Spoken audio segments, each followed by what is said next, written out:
السلام علیکم ورحمۃ اللہ وبرکاتہ۔ آج جمعرات کا دن ہے اور شب جمعہ سے ہی ہم سب جمعے کی تیاریوں میں لگ جاتے ہیں۔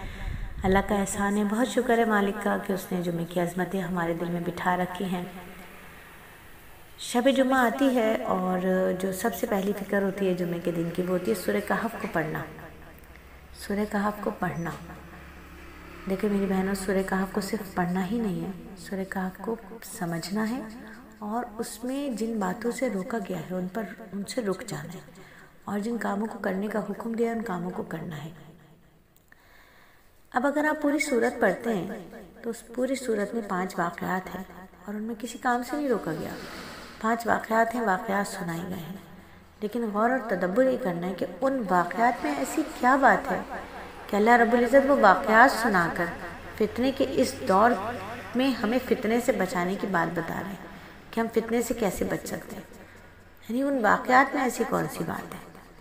تو یقیناً آپ سب نے اس حلقے کو جوائن کیا ہوا ہے پچھلے 2 سال سے، اور پچھلے 2 سال سے ہم سورہ کہف کو سمجھ رہے ہیں، عمل میں بھی آئی ہے، ایسی بات نہیں ہے۔ اللہ کے شکر گزار بن گئے ہیں، مصیبتوں پر صبر کرنے والے بن گئے ہیں، نعمتوں پر شکر کرنے والے بن گئے ہیں، اور سب سے بڑھ کر جو اس عاجزہ نے سیکھا وہ یہ تھا کہ کوئی بھی لمحہ ابھی تک اگر میں غور کروں اپنی زندگی میں تو کوئی بھی لمحہ اللہ رب العزت نے صبر والا نہیں دیا۔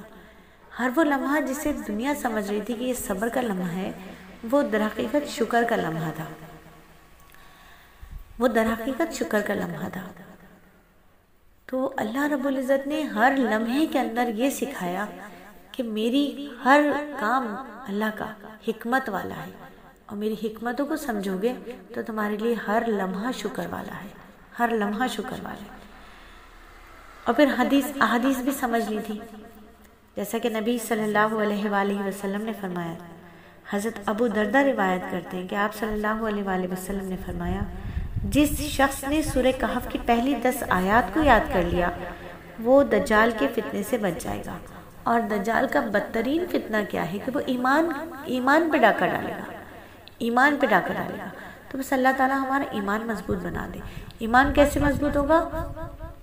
ایک واقعہ ہے نا کہ ایک حضرت کے پاس کسی نے ایک بہت ہی قیمتی ہیرا بھیجا، ہدیہ کیا، نوکر ہیرا لے کر آیا۔ حضرت نے ہیرے کو ایک نظر دیکھا اور کہا الحمدللہ، بس کہا ہیرا رکھ دو۔ کچھ عرصے بعد نوکر نے بتایا کہ حضرت وہ ہیرا چوری ہو گیا، گم ہو گیا۔ حضرت نے ایک لمحہ نوکر کو دیکھا اور کہا الحمدللہ۔ نوکر بڑا حیران ہوا، پوچھا حضرت جب ہیرا آیا تب بھی آپ نے الحمدللہ کہا، جب چوری ہو گیا تب بھی الحمدللہ کہا؟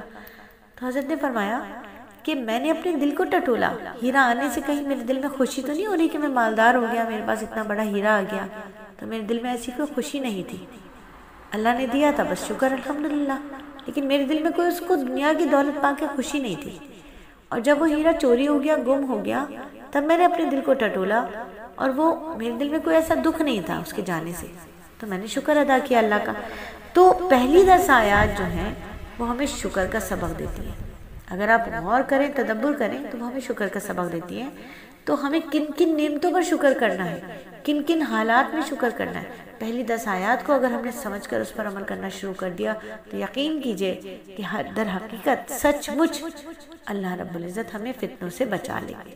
لیکن جب تک ہم نے عمل ہی نہیں کیا تو پھر تو پڑھنے کا تو ثواب ملے گا، اور پڑھنے کا ثواب یہ ہے کہ اللہ رب العزت ہماری قبروں کو روشن فرما دیں گے، بہشت میں ہمیں باغات مل جائیں گے، جنت میں ہمیں باغات مل جائیں گے، محلات مل جائیں گے۔ لیکن جنت تک جانے کے لیے ایسا تو نہیں ہمیں جہنم سے گزرنا پڑ جائے گا، ایسا تو نہیں ہمیں سزائیں بھگتنی پڑ جائیں گی۔ تو اسی لیے ہم کہتے ہیں کہ سورہ کہف کو سمجھنا ہے ہم سب نے۔ تو آج الحمدللہ ہماری آیت نمبر 110 ہے، اور ہم سب جانتے ہیں کہ سورہ کہف کی ٹوٹل آیات بھی 110 ہیں، یعنی آج ہمارا آخری سبق ہے سورہ کہف کا۔ لیکن ہم اسے اتنی آسانی سے آخری نہیں کہیں گے کیونکہ ابھی ہم نے اس میں بہت کچھ سیکھنا ہے۔ اسی حلقے میں انشاءاللہ تعالی دجال سے متعلق روایات، دجال سے متعلق باتیں شروع کریں گے تاکہ ہم دجال کے جو دور حاضر میں موجودہ فتنے ہیں ان سے بچ سکیں، کیونکہ جب تک ہمیں پتہ نہیں ہوگا ہم بچیں گے کیسے۔ نقصان کا پتہ نہیں ہوگا تو نقصان والی جگہ پہ جانے سے ہم رکیں گے کیسے؟ تو انشاءاللہ تعالی زندگی بخیر اسی حلقے سے جڑے رہیں گے جس کا نام ہے کہف، ایک غار فتنوں سے بچانے کا۔